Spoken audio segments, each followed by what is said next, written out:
Yumi नाम की एक लड़की अपने पापा के ट्रांसफ़र के बाद शहर के हकामिता एलिमेंट्री स्कूल में पढ़ने पहले दिन पहुंची। मम्मी पापा काम में बिजी थे तो वो अकेले ही आई। जब क्लास में उसकी टीचर ने उसका इंट्रोडक्शन करवाया तब दो लड़कियों ने उसका जमकर मजाक उड़ाया। लेकिन लंच ब्रेक में उन दोनों लड़कियों ने यूमी के साथ दोस्ती करने का नाटक किया क्योंकि उनके दिमाग में चल रहा था एक प्लान। उन्होंने लंच ब्रेक में पूरा स्कूल उसको अच्छे से घुमाया।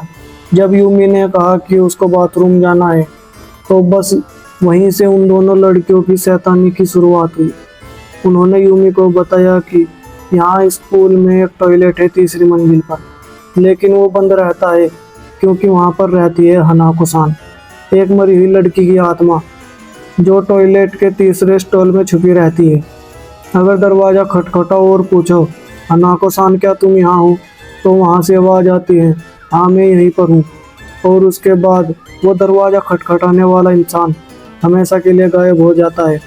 यूमी ये कहानी सुनने के बाद डर गई, लेकिन वो समझ गई थी उसकी दोनों नई फ्रेंड उसके साथ मजाक कर रही हैं, उसके मज़े ले रही हैं, और वो स्कूल में पहले दिन ही डरपोक साबित होना नहीं चाहती थी।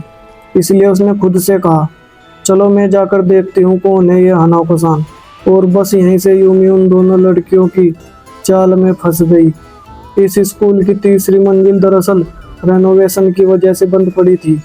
उस पर नो एंट्री का बोर्ड भी था, लेकिन लड़कियां एक पीछे के छिपे हुए रास्ते से यूमी को टॉयलेट तक ले गई, जो कि पुरानी सफाई वाली सीढ़ियों से होकर जाता था।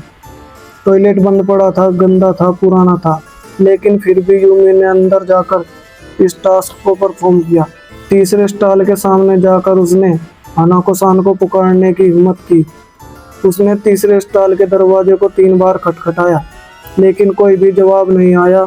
और जैसे ही उसने दरवाज़ा खोलकर देखा तो वॉशरूम में कोई नहीं था। लेकिन जैसे ही वो पलटी, उसकी दोनों नई फ्रेंड्स ने उसको बाथरूम में अंदर धक्का दे दिया और बाहर से दरवाजे को बंद कर दिया, लोहे की रोड को हैंडल में फंसा दिया। यूमी बंद अंधेरे में चीखती रही, चिल्लाती रही, लेकिन तीसरी मंजिल बंद होने के कारण उसकी आवाज़ कोई नहीं सुन पाया। वो दोनों लड़कियां वहां से भाग गई। समय गुजर गया, रात हो गई। स्कूल का वो हिस्सा महीनों से वैसे ही बंद पड़ा हुआ था। वहां पर सीसीटीवी भी काम नहीं कर रहे थे और ना ही वहां पर सफाई कर्मचारी आते थे। पूरी रात निकल गई, लेकिन उस लड़की के गायब होने के बारे में किसी को पता नहीं चला। अगले दिन जब हंगामा मचा, पुलिस और यूमी के पेरेंट्स आए। उन्होंने अपनी बेटी के स्कूल से मिसिंग होने के बारे में प्रिंसिपल से बात की। तब उन दोनों शैतान लड़कियों को याद आया ये तो उनका ही कारनामा था। उन्होंने तुरंत वॉशरूम में जाने का फैसला किया। वो देखना चाहती थी कि आखिर यूमी के साथ ऊपर तीसरी मंजिल पर हुआ क्या। जब वो दोनों वॉशरूम के अंदर गई और उन्होंने तीसरे स्टॉल का दरवाज़ा खोला तो देखा वहाँ पर कोई नहीं था। यूमी को अंदर ना पाकर वो दोनों चौंक गई, लेकिन तभी अचानक से उन्हें फर्श पर खून के निशान दिखे और उनके कान में फुसफुसाती सी आवाज़ आई, अब तुम्हारी बारी है। उसके थोड़ी देर बाद ही स्कूल के बाकी बच्चों ने तीसरी मंजिल से आती हुई चीखने पुकारने की आवाज़ों को सुना। सभी लोग वहाँ पर पहुँचे। तीसरे स्टॉल की तरफ खून ही खून पड़ा था, लेकिन वहाँ पर कोई भी नहीं था। उस दिन के बाद स्कूल में अफवाह फैल गई कि तीसरी मंजिल वाला बाथरूम श्रापित है। स्कूल के मैनेजमेंट ने पूरे फ्लोर को हमेशा के लिए सील कर दिया।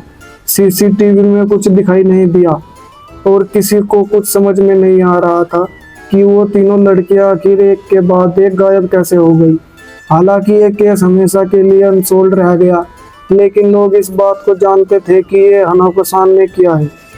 एक ऐसी आत्मा जो जापान के हर स्कूल के टॉयलेट में देखी जाती है, और अगर आपने उसे पुकारा और उसने जवाब दे दिया, उसके बाद वो आपको अपने साथ ले जाती है एक रहस्य में, और आपका क्या होता है किसी को पता नहीं चलता। तो दोस्तों, आपको ये वीडियो कैसी लगी? अगर अच्छी लगी हो तो चैनल को सब्सक्राइब करना ना भूलें और वीडियो को लाइक ज़रूर करें।